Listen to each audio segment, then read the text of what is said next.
I have learned of the source of my lives I have lived and compiled its tale here. So sit and I will tell you of a time before the Arabian Nights. The tale of the ascended master of mysteries. Well, Arcadism, I have searched and searched for leads to the past life memory of an evil murderous court jester simply called Majesta, whose magical mastermind-like ways would drive him to the edge of insanity only a character like the Joker would be able to understand. He himself was not a god, but he was an entertainer of the gods which granted him some mystical properties. I cannot remember which culture of gods they were. I only know of the memory of being pushed to the edge of my self-control that one night snapped in an act of betrayal and murder of the king of the gods. We met in the king's court at night. I got close and from behind my back I pulled a dagger and slid it into the side of the king's abdomen. All I remember is that it had something to do with his daughter. I whispered something to him as he died quietly in shock. Quickly I bound for the front gates, but the king's captain of the guard had found his body and rushed into the hallway after me. I was almost to the gate when a sharp pain came from behind me and everything faded from there. Then I woke within a temple in the desert trying to exit a stone labyrinth. Only one of my friends was still with me and we were moving along a thin passage that was an exit from the gauntlet of the pharaohs whose entrance lay under the Sphinx and past the stone oracle twins who guarded the entrance. My friend slipped as did I and his weight was dragging us down into the murky cliffside ravine. He told me to keep going and I had to continue. Then he fell looking up at me like he was at peace knowing I would live because of his sacrifice. Hashim, I think, was his name. I exited the maze victorious. We were grave robbers and my prize was a book that could literally make any man's wish come true. Ultimate power with no limits except one warning, a curse, that I could not ever use the power to destroy the book or the one who wrote it or it would consume me, mind, body and soul. It had many names. The Book of Velthoth, the Necronomicon.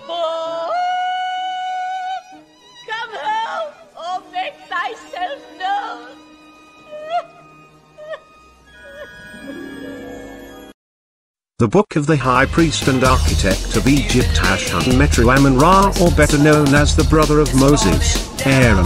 After Moses cast him down from the mountain, Aaron returned to Egypt, and since he was taught the ways of building temples, the ways of sacrificial offering and erecting altars for worship by God himself, he soon found himself in the pharaoh's court as his chief architect and the most powerful sorcerer ever. The ancient Nephilim made him a demon as he became known as a Thoth. He wrote all his mystical knowledge into the pages of the book, and when he died he had it buried in the most treacherous labyrinth ever, for its power outmatched any on earth. It is said that he carries it from lifetime to lifetime.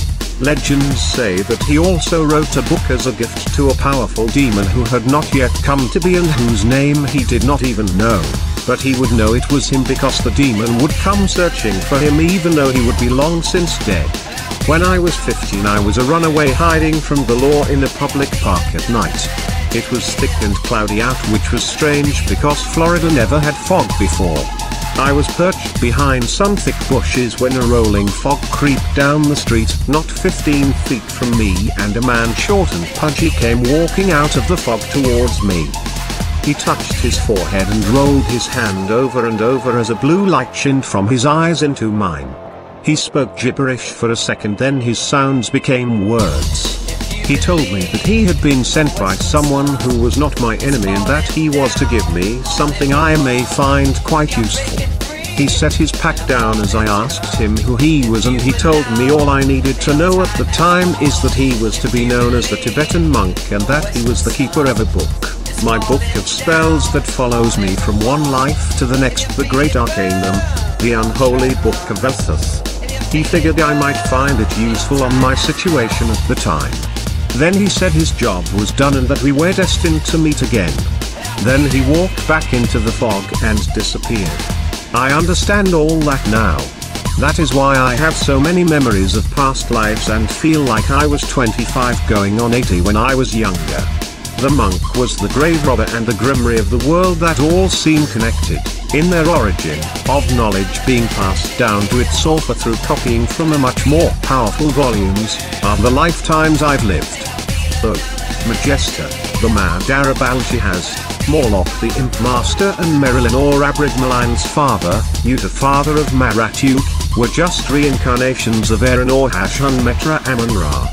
This lifetime is special though, referred to as the first and the last of his incarnations that lies in an age not yet conceived where the people there are masters of all that surrounds them and their power can alter the rains as they travel upon giant birds of steel across great distances. In this lifetime he is a master of all arts and a student of many different teachings as his title is that of an ascended master of magic and mysteries. He is the author of the Arcanum of Wisdom in which Thoth stated was the source of his power and knowledge. The book does not exist in the living realm nor in the realm of the dead for it exists in a realm between worlds where it was first given to him by the Ascended Master who transcends time and space through the halls of Amenti and thus the book can never be destroyed for like he, it too was indestructible. It was a compiled text of all his knowledge attained throughout all his lifetimes and written by his final incarnation at the end of time for which when that day comes none knows except the Ascended Master of Mysteries.